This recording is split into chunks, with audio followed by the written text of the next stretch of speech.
welcome to Chitter Chatter. We've all been here, first day at work, sweaty palms, a million questions, and that one friendly colleague who seems to know everything. But hey, what if I told you we had a cheat sheet for adulting? Cheat sheet written by Pawan in his book, Dear Rookie, Don't Panic. Hi, Pawan, welcome to Chitter Chatter. Hi Shweta, how are you? Thanks for inviting me. I'm great. How are you? I'm very well. Lovely Saturday. Absolutely wonderful to be talking to you. I am super excited, super nervous, and I have used a lot of cheat codes from your book. Let me tell you. Oh, let's see. It's going to be fun. Let me tell our viewers, he's not just a author, he's a guide, he's a mentor, and someone who's lived the chaos of cubicles and conference calls. So, Pawan, there's some questions that my viewers here want to know. What inspired you to write Dear Rookie, Don't Panic? Ooh, I think it's like when I joined the business when I was 22 years back. I think I panicked a lot and I didn't find anything to help me. I didn't ask for help, and I find that to be a reality today as well. So it's like a cheat sheet for people who are panicking but don't know who to ask. But equally, it's like a therapy session for me. So when I panic, even now, I open a random page and I'm like, let me just read what I'm supposed to do. So it's part therapy, it's part something to help people as they start out. But like you said, you don't know whom to ask. Is it also because not everyone out there is very giving or helping? Ooh, in my view, people are there to help. Everybody's helped me when I've asked, but I found that the rookies don't ask or I don't ask because when you get a job, you're supposed to be confident, right? You're like, you're a star. You waste your academics, you waste the interview. So you go in thinking everybody's expecting you to be super confident. So you're really hesitant to ask. So I found that people are willing to help if you just knock on the door and say, I need a little help or I need a little advice. There's no successful person who's kept their secret of success, is it? It's all out there. Absolutely. Was there any moment in your life earlier where you felt that, I wish I knew this already or wish I had asked someone about this? Oh, so many. I'll give you one, which I can't change, but I'm trying to change in the future, but I can't change the past, which is health. I've realized it's health first and everything else follows.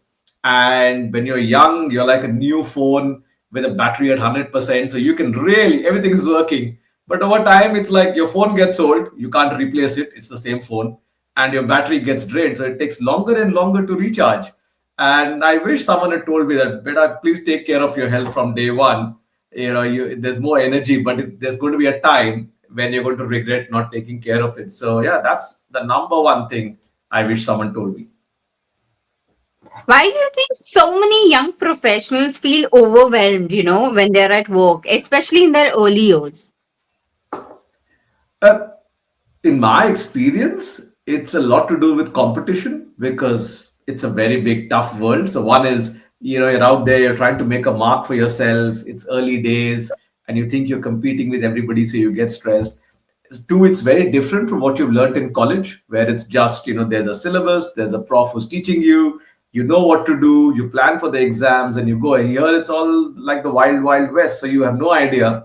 There's no curriculum, there's no cheat sheet, there's no guide. So that can naturally lead to stress, right? It's so understandable that sense of over, and you don't know who to ask. Like, should I ask my colleague? But I'm competing with that person, right? So there's that.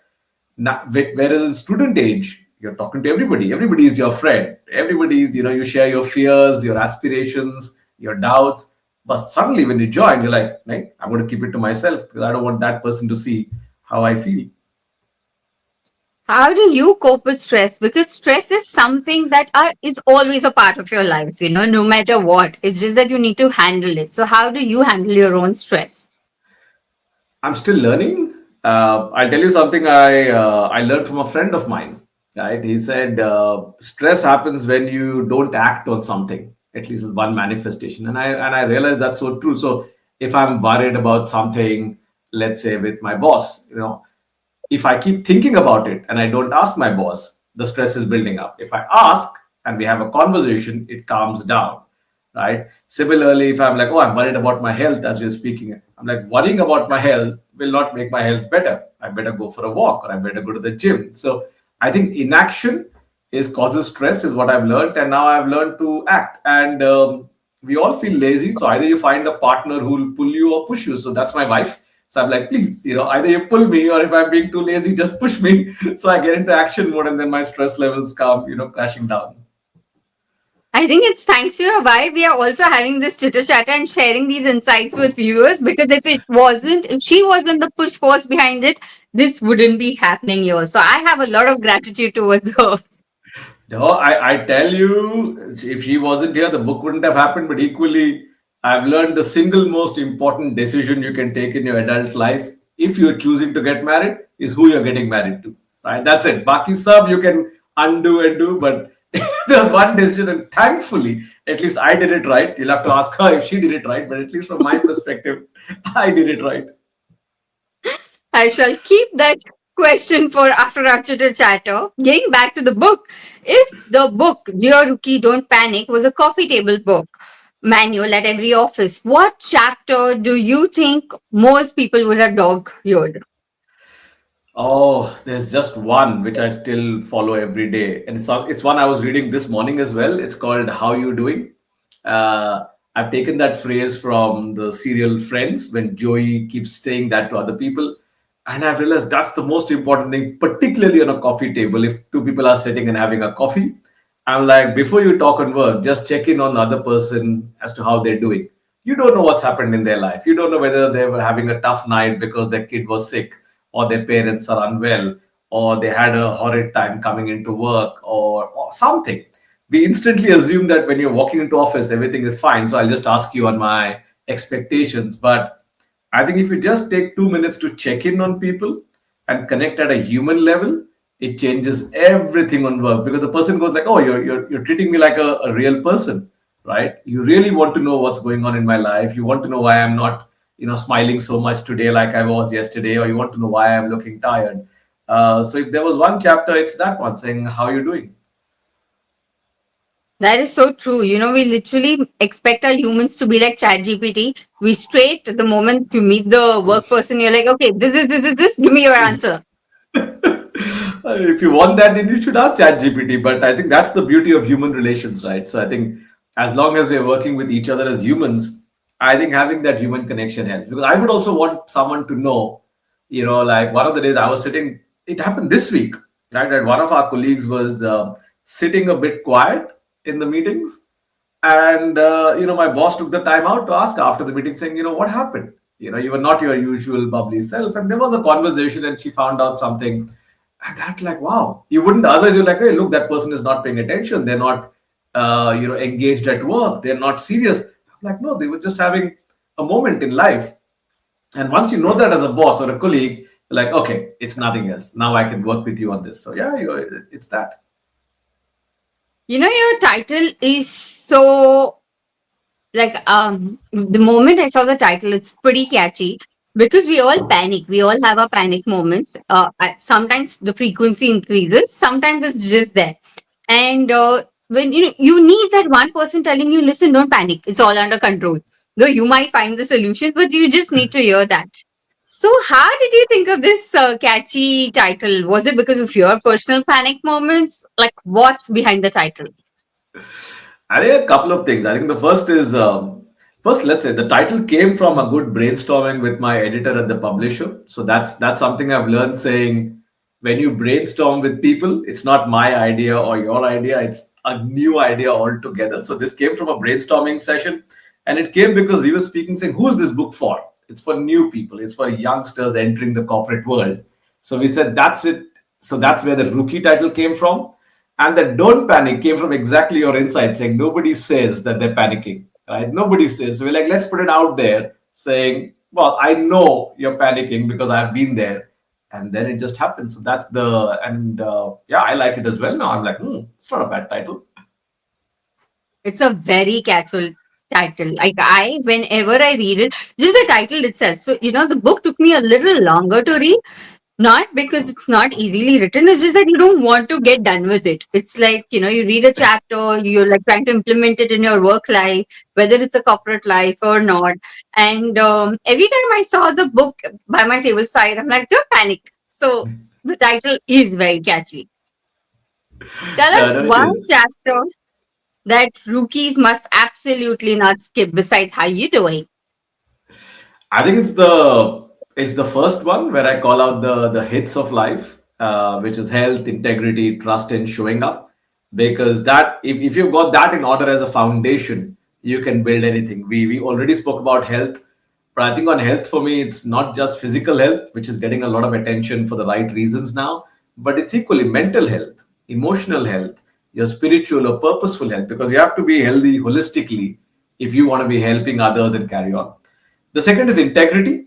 I think when the pressure gets high, there is always that risk of I have seen good people doing bad things under pressure. So that integrity of saying when I go to sleep at night, I can look at myself in the mirror and say I didn't do anything wrong, or I can call up my wife or my parents and say I did well at work and I didn't cheat. I think that's important for me. Third is trust. I think we're humans. Everything builds because I trust your intent, I trust your impact, I trust your ability to get stuff done. And the last is showing up because not every day will be a good day at work. In fact, many days will be more down than up. But your ability to get up and get there to work, whether you're working from home to put on a smile and get in front of the call or get yourself to office and show up every day, does make all the difference. So I think that's it. The chapter is actually the hits that I would call out. You have included a lot of cheat codes and actionable insights. Now, I'm sure it was intentional at some point because your cover itself says that the cheat sheet for thriving at work. But what made you take that call when you were penning the book? I think it's a reflection that everything at work is personal. So there's so many things that you observe in any engagement, like the one we're having right now.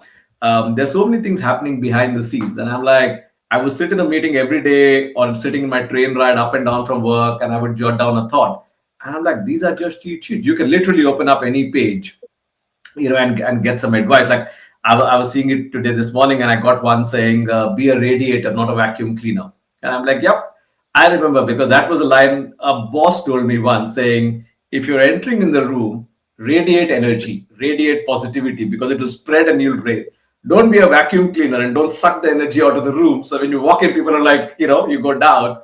So I'm like, yeah, I can do that. Doesn't matter what meeting it is, doesn't matter whether I'm confident or not. I can go and radiate positivity. So that's where the cheat sheet came from, saying literally you should be able to open up any random page on any given day and it should be able to help me a little bit.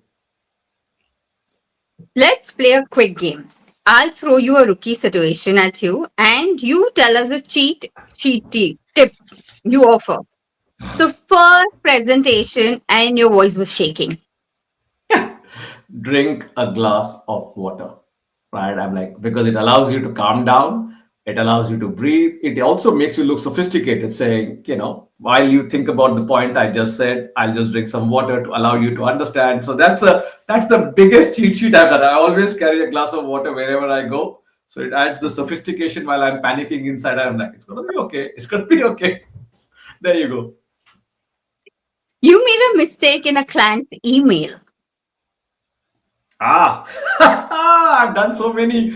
So I think the thing is to own up and send a big email back saying I goofed up. I accept. Sometimes if it's not too serious, you put a lot of smileys. Sometimes if it's serious, you apologize, but you have to do it very quickly. That's when it works out.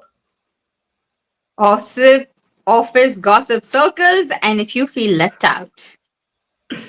Be thankful that you're left out, because if you gossip, it's going to come back and people are going to gossip about you. So celebrate that you're not in the gossip circle. You're probably not being gossiped about as well. True that. What about you don't know how to ask for help? Ooh, read my book. Well, everyone, dear rookie, Don't Panic is a book you have to read whenever you don't know how to ask for help. If you could give your 21-year-old self one piece of career advice, what would it be? That it's going to be okay. Don't worry. You don't know yet how it's going to be okay. And whatever you've planned is not going to happen. Something else is going to happen, but it's going to be okay. When your colleagues and juniors came up to you after reading the book, what were the best compliments that stayed with you or moments that stayed with you? Oh, the best one was I resonated with everything in the book. The second was thank you for writing this. And the third one was I'm gifting this to all the youngsters that I know. So there you go. Three happy compliments. Well, I have to also compliment you on this one thing. When I started reading the book, I thought it was only based for corporate culture. And I don't know whether you did it intentionally or unintentionally, but I realized the book is actually a journal through your life. No matter what work you are, even if it's like a own business, you're self-employed or whatever, it just helps you with your work culture. It's not based just to the corporate setup. And I was like, I have to ask you this too, whether it was intentional or it was unintentional. Oh, unintentional. I would love to take the compliment saying I thought so many things, but I think it was unintentional. But then I realized one thing, that, for example, I'm in marketing, but everything in life is marketing. Everything is trying to convince someone of something, whether I'm trying to talk to my wife on a holiday plan or trying to get my kid to do their homework. You're always trying to convince them. So I'm like, yeah, from that lens, everything I take there, I can take. I would not advise taking all the learnings from the book to your house and trying it on your parents and siblings. That might get them to throw the book on you. But I'm sure there's something in it for everyone. Yes, definitely. There's something in it for everyone. It's something I vouch for. So if you have a problem, y'all can connect with me on this, that how you are differing with me on this. Okay. Is this book only for freshers according to you, or even somebody in mid-career could read this and can be their go-to? I think it's for everyone. I definitely think youngsters will benefit from this because this is not advice that you get. They don't teach you this in a corporate induction. They don't teach you this in a university. So I think they'll benefit. And I think for people with experience, I think it's a wonderful refresher because I read it every day. I definitely read it every day. I open a random page and I find that even I forget what I've written. Like I forget him. I'm like, yeah, I wrote this, but I'm like, even I've forgotten. So it's a nice refresher. And third, I think if you're a seasoned executive, it kind of helps you understand what's going on in the mind of that youngster who's joined your team just now, and probably know that he or she's hesitating to ask for help. So it doesn't. You can then go and say, I know you're not going to ask for it, but let's sit down and have a cup of coffee, and I'll not talk to you about your project or your deadlines, but just ask you, how you're doing. So maybe that's the framing for everyone. How has the workplace evolved in the last decade for young professionals? I think it's become more difficult, honestly. So I think it was easier when I joined. I think particularly in the last 5 years, I think it's become lonelier. I think post COVID, with the work from home culture increasing a lot, you're in front of your laptop. So I think there is a loneliness challenge, and that affects relationships and that affects work. And that's why I say, the counter is just building those human relationships. Even if your job is fully remote, like your job is fully on the computer, invite someone for a virtual cup of coffee. Just have a cup of coffee in your end. Just have them have a cup of coffee and just a chitter chatter, as you say, and then you'll see a great deal of difference. But that loneliness is what I find as the biggest challenge. Do you think emotional intelligence is as important as technical skills at work today? I think it's more important. I had a wonderful boss, Nitin, who was the CEO of HUL and who's kindly written the forward as well. And he talks of IQ, EQ, and MQ, moral quotient. And I think IQ is important, but as technology improves and the wisdom of crowds comes in, the IQ will come. Either you will have the intelligence, or your tools and technology will help you, or the group of people will help you. But the emotional intelligence and the moral intelligence, the EQ and the MQ, I think are the most important because people remember how you make them feel. People remember Right. whether you did the right thing when things were tough. That's what they remember. They don't remember how you cracked that problem in that last month to get the sale. That happens. So I think it's the most important, and it's the one thing we don't teach. I never learned EQ. I learned IQ. Here learn maths, here engineering, here finance, learn about this. But no one taught us EQ and MQ, right? Absolutely. EQ, IQ, MQ, everything has become a package right now, and people need to cope up with everything equally. I agree. I agree. How can leaders create a more welcoming space for rookies? I think that's a big responsibility of leaders. I think they need to go out and proactively tell people it's going to be okay, that they were rookies once and they were not as confident as they appear as bosses, that they started as nervous youngsters. Because I think people need that reassurance saying, yes, you might be my boss, but one day way back, you were like me and you had fears. They want to know that you in your journey had ups and downs because indeed you had. So when you tell your own journey as a boss to people, I think people will work much better with you. Be open, be vulnerable.